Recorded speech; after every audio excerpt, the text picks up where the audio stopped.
Welcome everyone to Dinging Corners, a baseball podcast powered by SlabStox. You'll notice that we are on video today. I am Nate. This is Jimbro. How you doing? And we are excited because this is our first YouTube podcast. We've been promising it forever. We finally got around to it. So thank you everyone for being here and joining us either on podcast still or on YouTube if you want to see Jimbo's beautiful face and my face that only a mother could love. But we've got a number of players to talk about today. But first, I'm going to start off with a little rant here real quick. Or not a rant, but just an observation. So the Brewers played the Reyes and the Astros back-to-back, which is just a terrible draw. Like that's just tough. And they win 1 out of 3 against the Reyes. In fact, I can share this actually. Oh, I forgot we have that feature now on YouTube. We can start showing the screens. Let's go. So you can see here the Brewers played the Reyes, lost 1-0, which is tough. Lost 8-4, which is less tough. It's give up 8 runs, and then won 6-4. So then we go on and play the Astros. I'm like, oh boy, and we get smacked 12-2. Corbin Burns is pitching. He gives up 1,000,000 home runs. I'm like, well, playing the Rays and the Astros back-to-back, that stinks. But then the Brewers go 6-0, 4-0 against a vaunted Astros team. So really going 3-3 against the 3-3 against the Rays and the Astros back-to-back, pretty good despite our injuries. Wade Miley is now out for a long time. Brandon Woodruff is still out for a long time. Corbin Burns hasn't been himself, and yet somehow, some way, the Brewers are still winning. I'm not sure what to make of it. And then on the other side of the equation, you have the Cardinals, right? And so the Cardinals have been killing it lately. And it's like, the Brewers are injured and we're starting to perform poorly. And the Cardinals are doing really well. This is the end of the line for us because look at this. They sweep the Dodgers. They didn't sweep the Dodgers, but they won 3 out of 4 against the Dodgers. They won 2 out of 3 against the Brewers. They won 3 out of 3 against the Red Sox. So I was like, they're starting to pick it up. And then what do you know? They play the Reds, and they've now lost 2 out of 3 with another game happening after this recording. Just goes to show you that you just really don't know about the baseball season. There was, I forget who it was, but they were saying like, I would rather play a team, or I'd rather not play a team that's hot than a good team, because a team that is rolling, everything's going well, is a more dangerous team, no matter who it is. It could be the Tigers, it could be the White Sox, it could be anyone. It could be the A's. It could be the A's. And sometimes that just happens. Like sometimes you just get a bad stretch of teams that are just coming in that you're playing while they're hot. Yep. And it is what it is. But yeah, the Cardinals, I'm still they're pitching. I think they're hitting. I think we all knew that they were going to be able to hit sooner or later. But they brought up Matthew Liberatore, which helps, right? Mm-hmm. But yeah, the pitching still seems a little weak. Just a real quick update on the MLB standings here. And my brother lives in the St. Louis area, and all those St. Louis fans are like, "Ooh, the Cardinals winning, yada yada yada." And then you've got my brother who's a Brewers fan. And he's like, "Yeah," and I'm like down and out about the Brewers. And yet here we are, Brewers on top, Cardinals in 4th. Wait, how are the Brewers sneaking all these wins, man? Like if I were to guess, I wouldn't have thought that they are 27-22. Not saying that I thought they were bad, but that's a pretty solid record right there. Considering all the injuries, mm-hmm. Because of, when you lose, now Adrian Hauser is healthy, so that has helped immensely, but like we have lost a lot of starting pitching innings from our rotation to start the year, which was unexpected. Maybe not unexpected because it happens to everyone, but like just kind of hoping that Corbin Burns and Brandon Woodruff stayed healthy, right? And obviously that hasn't happened. Brandon Wood injured. But yeah, the Brewers have been just sneaking together wins, and that's a testament to Craig Counsell and the ability to play good defense. Like, they're really good at defense. They're really good at getting the best out of all of their pitchers, even if Burns isn't pitching great right now. Okay. But like Jimbro and I were talking about Joel Payamps before the show, and he's the throw in the William Contreras, Sean Murphy deal where the Brewers gave up Esther Ruiz, got a relief pitcher, Joel Payamps, a prospect, and William Contreras. And Payamps has a 2.22 ERA in 24 innings with 29 strikeouts. And like, this was a guy that got, I'm pretty sure, put on waivers twice last year. And he comes to the Brewers and he's killing it. Now, will he keep that up all year? I have no idea.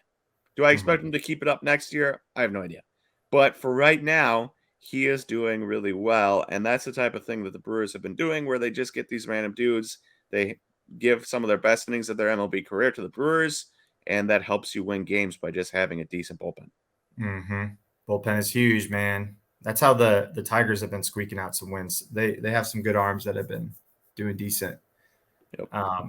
Having a good bullpen helps you win the games you should win, if that makes sense. Like, there's games you shouldn't win that you do win, and then there's games that you should win that you lose because your bullpen's terrible. Just having a good bullpen helps you win those games you should.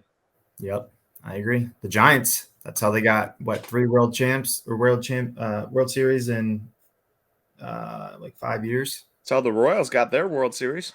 That's true. Holland and Finnegan and Finnegan. Who was the one that was throwing fastballs like crazy? 101 miles per hour. Did he pass away? Oh, you're thinking of the starter, Ventura? That's right. I forgot about him. No, didn't they have like a dude who was just pumping heat? Big dude. I can't remember either where he went to. I can't remember. I remember they had Duffy, Greinke. Yeah, I can't. But in the bullpen, but I can't remember. But that's okay. We'll move on anyways. So let's get into the meat of this podcast. There's a lot of players we should talk about.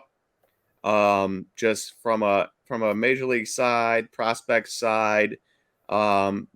We're not going to talk about Luis Robert because I covered him ad nauseum this week and other things, but he has been amazing this month. Last time I checked, which was 2 days ago, he was leading the majors in Fangraphs wins above replacement in May with 1.7. Freddie Freeman was 1.5. He had 15 extra base hits on the month, including 8 home runs. He was tied for 5th in MLB Savant's outlets above average. So, like, he is not for May, but for the entire MLB season. So he has been incredible. But we're actually going to go to the other side of the of Chicago, and we are going to talk about Christopher Morel, because this dude is doing exactly what people thought of him. Number one, I don't think this can be accurate. 5'11", 145 pounds. No chance that's accurate anymore. But you'll notice here, Jimbo, that it says Morel's Rookie of the Year performance was consistent with his prospect report. With a power over hit, offensive profile, and special defensive versatility, he will be an integral role player. So yeah, 35 hit tool, but 60 raw power, 60 speed, 50 field. You know, this is the type of player that you dream on, where you're like, well, if he can just make consistent enough hard contact, it won't matter if he strikes out. You know, this was kind of the hope with Keston Hiura. Well, if he just makes hard contact when he makes contact, the profile plays. But if you stop making hard contact for whatever reason, whether it be injury or just going through a slump, and all of a sudden you're still striking out that much, you become less valuable, even though obviously one huge difference between Morel and Hiura is Hiura can't play defense anywhere and Morel can. But you'll notice that here is the outcome of making hard contact and doing damage when you make contact, because he's striking out 37% of the time this year, Jimbo. That's wild. But he also has 9 home runs in 13 games. And not only does he have 9 home runs in 13 games, he doesn't have a single double-digit home run game this year. it's truly been a home run in 9 of 13 games. Yeah, I saw that. I was actually on my Dynasty League. I clicked him. I was like, oh, let's see how he's doing. And I saw his stats. I'm like, holy moly, this dude's hit a home run in every game. But I'm getting the Javi Baez vibes. I mean, that's fair. And look, nobody expects this to keep up. That would be insane. He would be the best power hitter in the history of the world, right? Mm-hmm. So obviously this is a hot streak and expected to slow down, but that's not to say, and 37% strikeout rate is alarming, obviously. But if he can get 25 home runs a year, 30 home runs a year, maybe 30 is a stretch, but 25, we'll say 25, and then assume that he can get past 30 some years. While playing good defense, like and paying him, you know, a 30th of what Javi Baez gets, like that's valuable. You don't want to pay him Javi Baez money. Nope. But for right now, if this is what you're getting a bunch of bombs, and good defense. You take that. You put him at the end of your order, and you take that. Exactly. Now, obviously, right now he is hitting in the 300s, but he also has a sky high 435 BABIP. Now, home runs don't count as balls in play, which has an effect on that because obviously 9 of his hits are not in play. Mm-hmm. But if he starts mishitting some of those and they just become long flyouts, yeah. So, and price wise, I've got an interesting one here real quick that we can show. Sorry for having to stop presenting screen every time I want to show a different screen. But where is it real quick? Is it going to be this one? Is that Christopher Morel? No. I believe it's that one. Nope, that's Jefferson Quero. Sorry, guys. It doesn't give me who it is on the little on the Tambaronis. Yeah. Nope, that's Drew Gilbert. Gives you a little preview on what we got next. But Christopher Morel, I think the biggest thing on that is the defense, right? The key is the defense. If you are going to have a strikeout a lot like that, the defense will keep you in the lineup, in the field, playing every day. And that's the difference with Keston Hiura. I feel like with him, it's like you have to hit to remain on the team. But here are the prices. I'm interested to see these. Yeah, so I saw one Independence Day sale that sold for $230, May 25th, which is today as of recording. Which I was like, that seems drastically high. Yeah. And sure enough, March 24th, $36 on auction, $75 March 15th, $136 March 3rd, February 26th, $64, February 22nd, $60. Obviously, this is 2023 Top Series 1. So, like, this is one sale. It only takes one person to want to overpay for a card, right? Mm-hmm. So you can't gain much from this, but what you can gain is that obviously one person out there was willing to overpay to get a nice card of Christopher Morel after having this hot streak. And this proves Jimbo's point that it's just worth putting up cards for high bite now best offers if you have them, and sitting if you don't want to wait to sell. If you don't feel like putting it in an auction, just sit on it, wait, and somebody down the line they may not, but they may decide to overpay. Yep. You just never, some people just get excited. And there's some people that see the stats, the batting average, the home runs, they get excited, but then they don't look at the strikeout rate. Yep. Like they don't look at the entire picture, because a lot of times, like the MLB, a lot of people will go on the MLB website and they'll see those stats, but the MLB website doesn't break it down like Fangraphs. So that's why I always say, have it priced high. And you never know when someone might get excited. Yeah, it's true. And sure enough, I mean, 230 from $36 March 24th to a PSA 9. How much does that cost you to grade nowadays? For Mm-hmm. 230. So pretty incredible there. Next up that I want to talk about today is Jefferson Quero. Let's go. So he's 20 years old, right? 20 years old, playing in AA, catcher. And you can see here 60 field, 50 hit, 50 power. I 100% thought, just based off of his Arizona Fall League defensive stats last year, that he would slot into the top 100 Mm-hmm. based just off of that, right? Because it was top of the line defense. Everything about his defense is good, but his most impressive one is his pop times. It's Mm-hmm. just tossing guys out, and with the bigger bases and the less pickoffs, like that becomes infinitely more important moving forward than it was before. And so I thought he'd be a top 100 prospect, and he wasn't. He wasn't a top 100 prospect on Fangraphs. He wasn't a top 100 prospect on MLB Pipeline. And now you see his AA numbers as a 20-year-old in his first taste of AA. 28 games, 113 plate appearances. He has 8 home runs. He has a 6% walk rate, which is up from last year. 22% strikeout rate, which is up, but it's not terrible. He's hitting 286 with a 327 on base and a 552 slugging. If you get a guy that makes contact, right? Makes decent contact, hits for power, and plays insanely good defense at catcher, how is that not a top 100 prospect? How did it take this long to get him into the top 100 prospect list? I will never understand.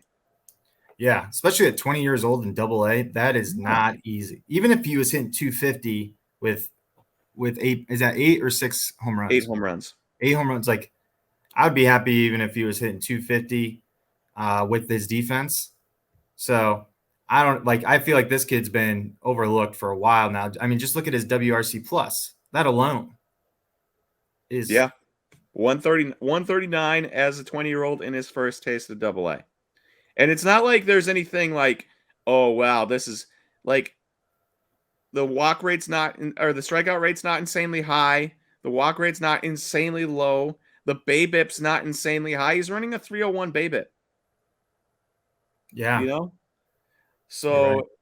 it's not like there's probably any luck to this or anything. He's just doing really well. Yeah. And he's probably not very fast, so he's probably not beating out any ground balls or anything. Whoa, So he has 2 steals, dude. well, But in case you're wondering, Fangraphs gives him a 30 speed with a 20 future. So, but that just makes it more because I feel like in the minors, if you're fast, that's like an extra 100% or 100 on your average, just because you can beat out anything that's hit. I mean, that's why Esteury Ruiz is an A right now. True. Because of his dominant year last year, because he's fast in the minors. Yeah. So, Exactly. As for Jefferson Quero prices, again, I've got to stop presenting to present, which is a pain in the butt, but whatever. I think it's this one. Ayo, got it right the first time. Let's go. As for Quero prices, so there was a green atomic auto that sold on auction for 122. Don't be deceived. It's not a sapphire. It's a green atomic. Just some people don't know what they're looking at when they're listing their cards. Classic. And it looks like somebody probably just copied this one when they're selling on eBay. Like, oh, I'll just take that one when it was a wrong titling. But 122 bucks, 125 for this one, $58 for a green atomic back in March.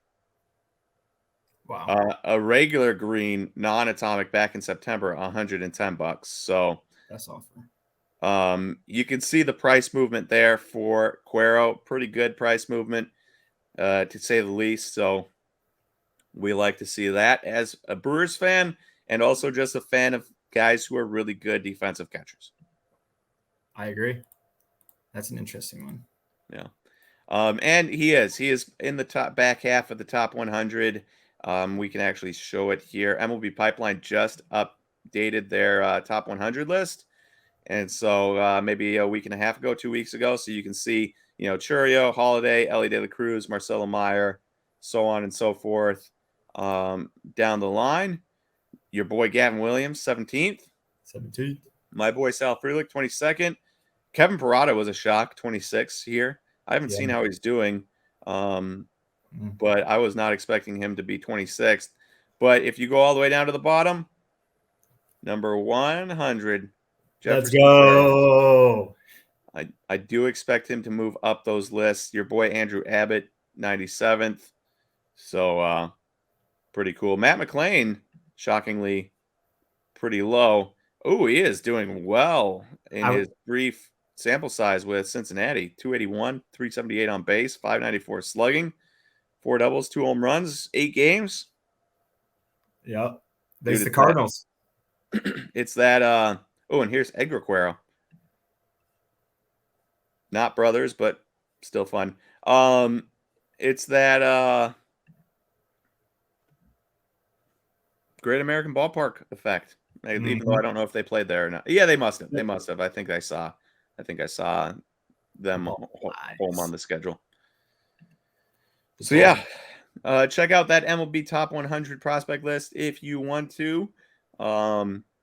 Pretty good time. And carry over from last week's conversation, obviously, no matter where guys are on that list, they can fail. So, do your due diligence, see why they're failing, and maybe think about selling if you're not confident. Yeah, I agree with that. All right, let's move on to a really fun one, an unfortunate fun one for a lot of us because we don't like this team per se. But Drew Gilbert, the Astros' last first-round pick, 28th overall, I believe. Got to get these ads out of here. So he is currently, you can see his 45 future value, 60 hit, 40 power, 60 speed, 60 field. Like, you give me 3 60s, 60 speed, 60 field, 60 power, or 60 hit, 60 field, 60 speed. Yeah, I'll take that and see if they can get any more power all day long, twice on Sunday. And while, he is a little older, 22, playing in Double-A. He's not a 20-year-old, right, like Jefferson Quero, but he's running a 15% walk rate, a 16% strikeout rate, which is that both dropped from high A. The power isn't exactly there. The BABIP is obviously extremely high, but, we just talked about if you have speed, you're going to have points added to those things, average, BABIP, everything like that. But he's absolutely killing it. Hitting 340 in Double-A with a 456 on base, 468 slugging, a 151 WRC plus. It's one of those things where it's like the Astros just can't keep getting away with this. I know, man. Like, and he's 5'9". Like, what? He's hit 7 home runs. Short 7 home runs. I mean, that's not.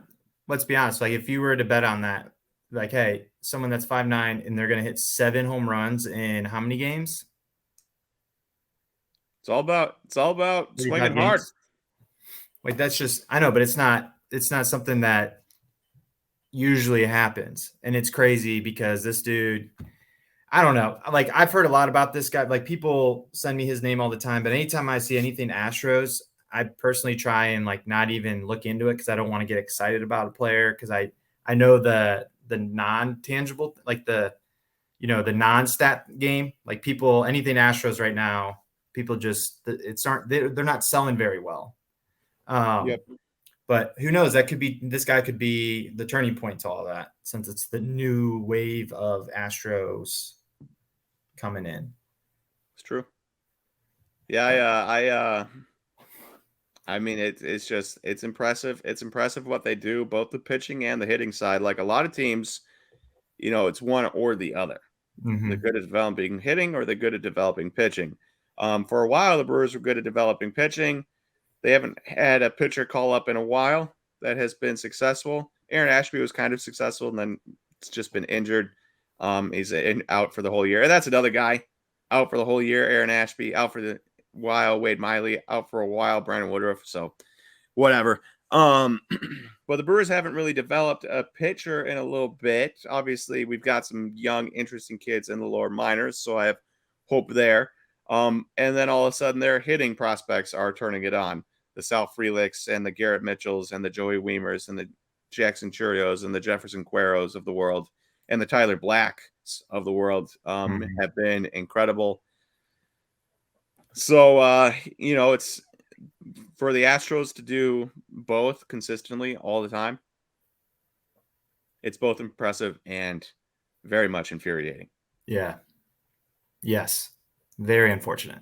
And then price-wise for Drew Gilbert, we've got a refractor auto, I believe. Is this the one? It is. Hey, look at that. So we've got a refractor auto of him, and we're talking $160, $130 on the last two fixed price. But then May 21st, it had 3 chrome refractors and 6 base chrome attached to it for $197. I don't know how much extra the 3 refractors and 6 base chrome did to that price. PSA 10 going for 205. So you can see like PSA 10, 205, somebody willing to pop one for 160. Like that's pretty crazy. But if you just go down to early May, these same exact cards, $80, $73 on auction, $99 on auction, $57 on buy it now best offer, $50 on buy it now best offer. So like there has definitely been some movement. Even if 160 and 130 is high, there's still been movement in his market. Pretty good movement, I would say, doubling up, tripling up in some instances. So people were very excited about him when we were opening Bowman Draft Sapphire back a couple months ago, and the excitement was warranted. Yeah, that kid, he's hitting. Yeah. Should we move on to another short guy? Yeah, and I can say that as a short guy. Well, one thing I noticed was Matt McLean was 5'8", and I didn't know that. Dude, I guess they just say, size doesn't matter. That is true. If you can hit, you can hit. You can hit, you can hit. All right, who we got here? So we got Chase Meidroth. So if you have been a listener of Dinging Corners week by week for the last couple months, you'll have heard Chase Meidroth because he was one of our prospects of the week. Jimbro said 7 weeks ago. I think so. So 7 weeks ago, maybe 8 weeks ago, whatever it might be, early April, late March, something like that. I have no idea. Chase Meidroth was our prospect of the week. And he is now in AA, and he currently is supporting a 289 average, a 440 on base, a 395 slugging. Before that, in high A, he was supporting a 338 average, a 495 on base, and a 459 slugging. So he has been killing it. Yeah, the slugging isn't as high, 395, but if you have a 440 on base, who cares about the slugging? You could be slugging 200, and I would still take your 440 on base, right? Even if that gave me a 640 OPS. I would still take it. I'd put you at the top of the lineup. I wouldn't have you in a spot that you need to drive in runs, and I would get a ton out of you. So 35 future value, nothing written about him, right? So this was like a real shot in the dark by us, but he had interesting stats, and he is backing it up. And the reason we're bringing him up today is because this is a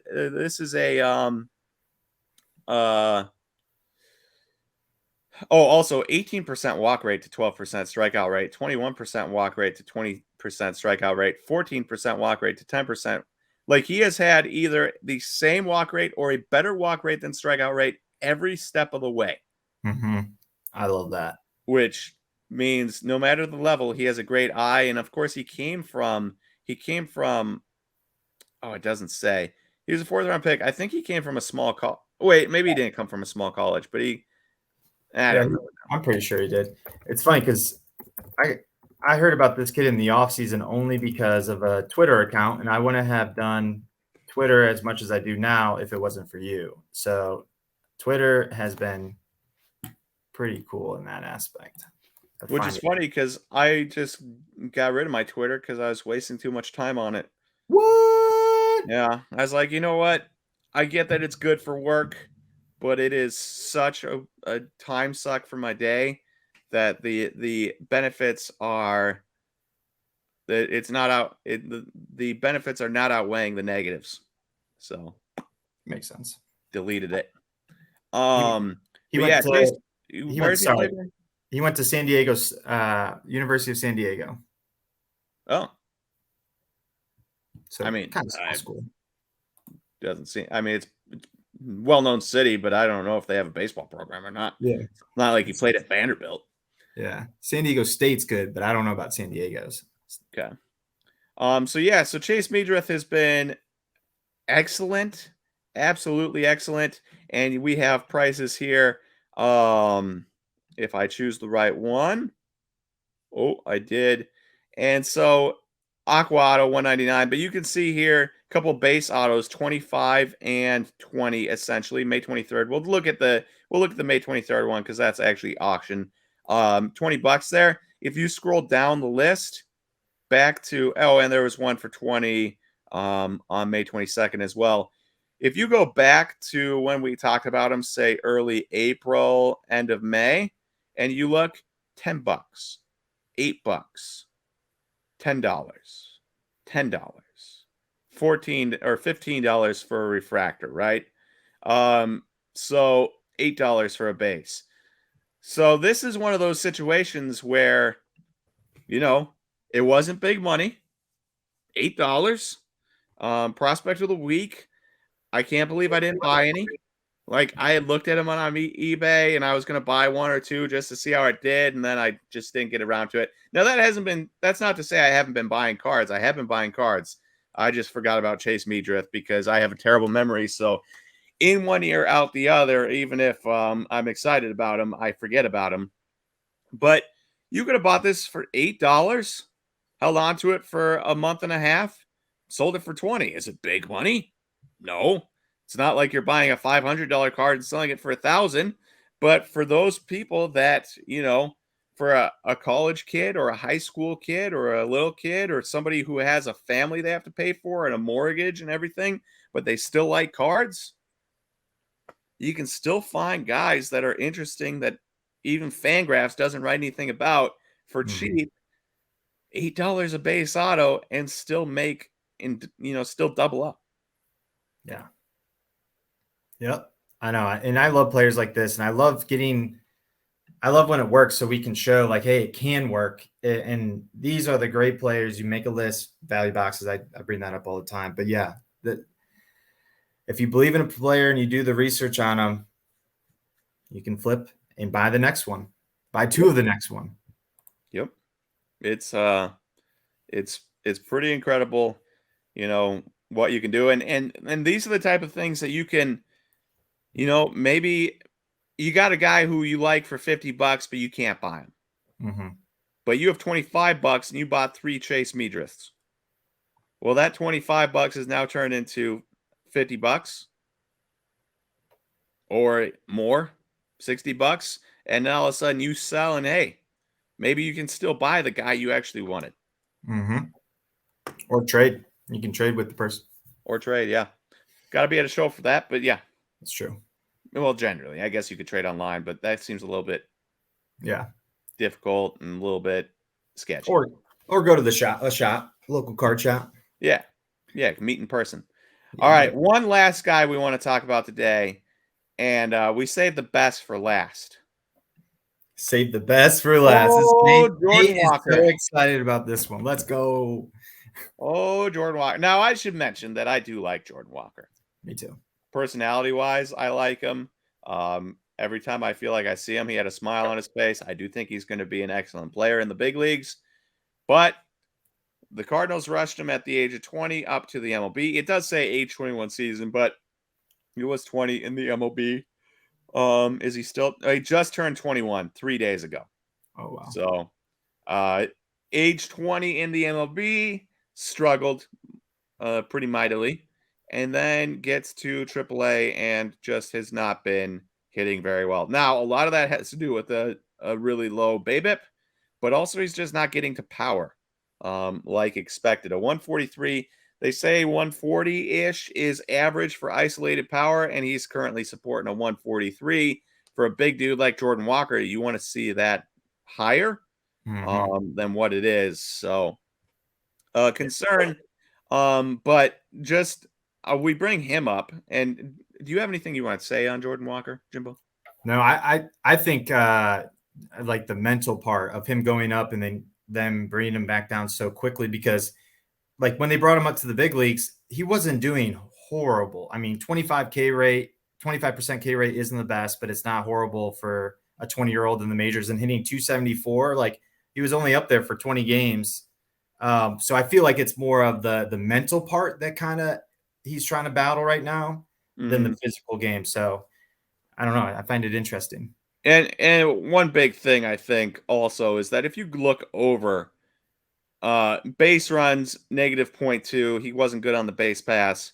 Offensive, -0.1. I don't really know if I agree with that. He had a 101 WRC plus, so he's still above average by 1%. But it's that defensive number right there, -4.6. Clearly, he needed some work defensively. And if you need work defensively and you're only providing a league average bat, you should probably get sent down to AAA and work on some of those things. Even if the bat wasn't the worst, you probably need some defensive seasoning. And the Cardinals, in the situation they are in, they don't want to be putting a bad defensive player out there when you got, Tyler O'Neill and guys like that can slot in that outfield, Lars Nootbaar and stuff. So I understand it. Obviously, it stinks for him, and yeah, I imagine you're right. Mentally, it is a struggle. Now, obviously, again, low BABIP. That goes up 30 points, 40 points, 50 points to whatever it might settle in at. All of a sudden, his stats probably look a lot better. Yeah. Than what they look right now. But this is the big warning sign for people that bought Jordan Walker blue autos. Obviously, everyone needs people to buy. Like, the card market wouldn't work if there weren't people that bought at the height. Yep. Right? If we all just bought before he got called up and then nobody bought when he got called up or was doing well in spring training, the card market wouldn't work. So, unfortunately, you need somebody to be left holding the bag at some point. Yeah. Just the nature of the game. It stinks, but none of us would make money and be able to either afford other things in life or be able to afford nicer cards. Like, I sold a bunch of cards and I've been buying Lord of the Rings cards. Ooh. Unexpectedly. I found them. I'm like, these are awesome. And like, I wasn't expecting to buy it, but I sold a bunch of baseball cards. I had some money sitting there and I just started buying Lord of the Rings, Game of Thrones stuff I like. And it's like been really fun. And so that's the type of stuff that if you don't sell, I wouldn't have been able to buy. But Jordan Walker's prices. So I've got his blue auto pulled up here, and let me show it for you real quick. I've got his blue auto showed here. And for those of you listening on podcasts, we are showing off every page we talk about here. So if you want to look on YouTube and follow along with the shared screens, you can. But we've got Jordan Walker Bowman Chrome Blue Auto PSA 10 on auction May 22nd for $3,684, which is still a very healthy price. Don't get me wrong. 1010 March 15th, $4,950. A PSA 10 non-1010, so auto not graded, $4,750 March 8th. Yikes. December 21st, $3,451. So it's basically back. It's $200 above where it was before he got really hot. So you had people that were spending huge, $5,500 on with a PSA 1010 on March 5th. But we'll look just at the March 8th one. $4,750 down to $3,684. That's a $1,000 drop and $66 drop.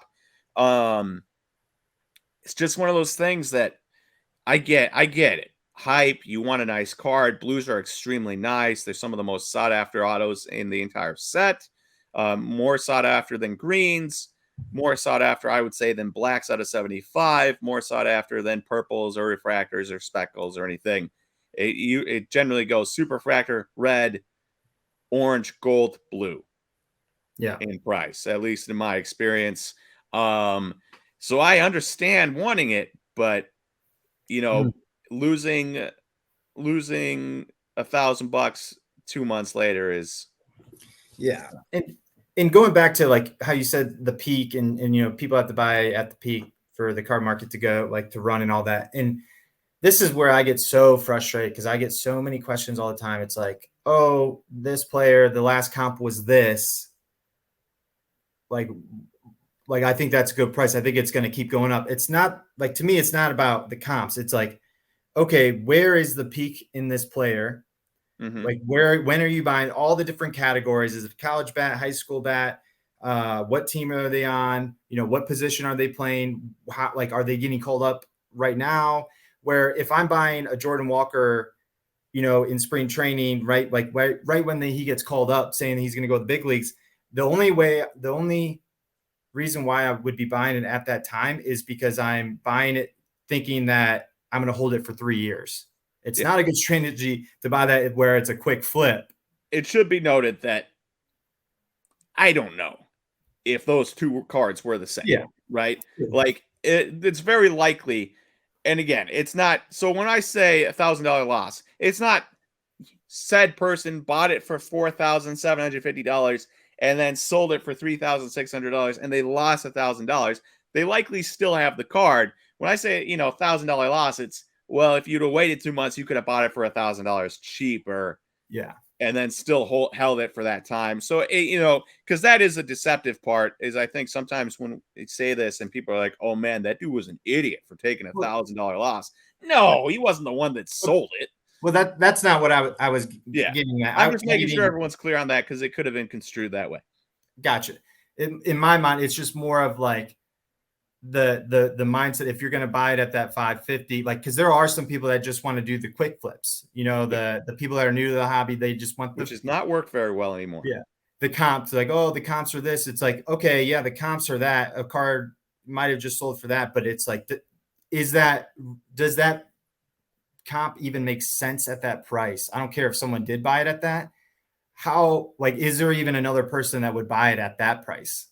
And don't be that person if it doesn't make sense. Now, if it was, and that's why I like to compare prices to other players in the past, where I feel like with Jordan Walker, people were getting excited because they saw Julio Rodriguez last year. But J-Rod struggled in the beginning of the year. Yep. Fell. And but then he figured it out and then went up. So, like, there's different time. I don't know. It's just be careful with comps, especially with prospecting, just because a comp, and like if a comp was at 700 and then it jumped to 2000 or something like that, then the 2000 comp probably isn't accurate. You know what I mean? So just be careful for people up. That's all I wanted to say is, like, don't be one of the comp. Oh, the comp is this 70%. It's like, no, do the overall picture and figure out if it's a good value, because the comps, and a lot of times the comps, they might not have even been paid for because we don't always know. Yeah, and there's some ways you can figure it out. Like, if it's on eBay, you can go to their TerraPeak data and look up the card, and if it shows up, it's been paid for. On Card Ladder, they usually give a green check mark if they know it's been paid for. On PWCC, I'm pretty sure you can look it up on their system and it'll let you know if it's been paid for. So there's like ways, but definitely there's sometimes where, like, you just don't know, especially if you're just using the eBay sales tool. Just be careful. That's what I at the end of the day, the reason why I bring all that up is people just be careful with comps and all that. Like, do the bigger research, get the entire story, get the entire feel of it, and especially if you're spending money like that, like where it's, some big bucks. Like, I don't want people to lose money on something small like that. You know what I mean? On a controllable. I agree. There's so many uncontrollables in this game where if you can control as many things as you can, it will help your odds tremendously. Yes, it will. And especially right now, it seems like people are spending less and less money. And with that, you want to make sure you're making wise investments, because you don't know the next time you're going to be able to sell said card. Yeah. That is all I have today, Jimbo. Do you have anything else that you're curious about or want to talk about the last couple minutes? Nope. I think that was a good rundown. I'm excited that we got video going because we have some fun ideas about things that we want to do on this, and just excited baseball's still rolling. Yeah, and both our teams doing pretty well, all things considered. I don't want to jinx it, but dude, the Tigers. Hey, the Tigers are 22 and 25, only 2.5 games. Twins only 2 games up over 500. And the Tigers only 2.5 games back right now of the Twins. So we're sneaky. I'm getting 06 vibes from my Tigers team right now. Hey, look at this. We went from the start of the year, Jimbro saying, I have no hope, no confidence, nothing, to end of May, Jimbro is a completely new person. Dude, it is a wave, man. Being a Tigers fan, it's tough. It's the biggest wave. But the reason why I am confident is because we're doing a lot of the small things right. In the beginning, there was nothing. Yep. There was no, it was just bad baseball. And I was like, oh no. When you're in a terrible division like the Brewers and the Tigers are, Brewers NL Central, Tigers AL Central, doing the small things wins you a lot of games. Because these are terrible, terrible divisions. Yeah. So I don't expect, if the Brewers and Tigers make the playoffs, or whoever makes the playoffs out of the NL Central, AL Central, I expect them to get absolutely smoked. Mm-hmm. My only hope is that Woodruff is healthy, Burns is healthy, and they throw shutout after shutout. Mm-hmm. Question for you. If I were to tell you that Jonathan Scope got his first RBI May 24th, what would you say if I said that in the beginning of the season? And I would have asked you why he's still on the team long enough to get his first RBI May 24th. What if I told you that Jesse Winker stinks? I saw that actually when I was watching Burns pitch yesterday, rewatching it. I was shocked when I saw this. He has no home runs, dude. Imagine not hitting a home run in Miller Park. I know.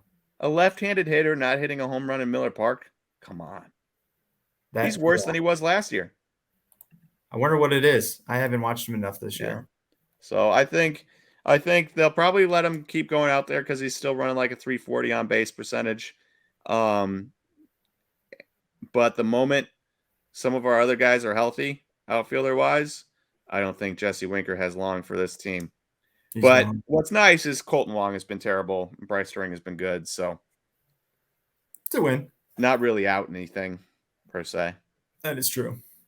So, all right. Well, we're going to end it off there.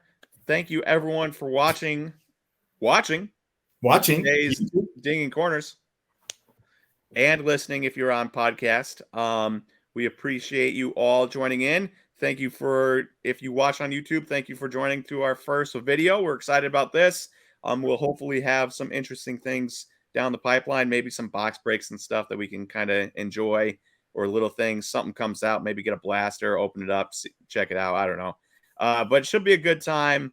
And we hope you all have a good weekend, and we will talk to you next Friday. See ya.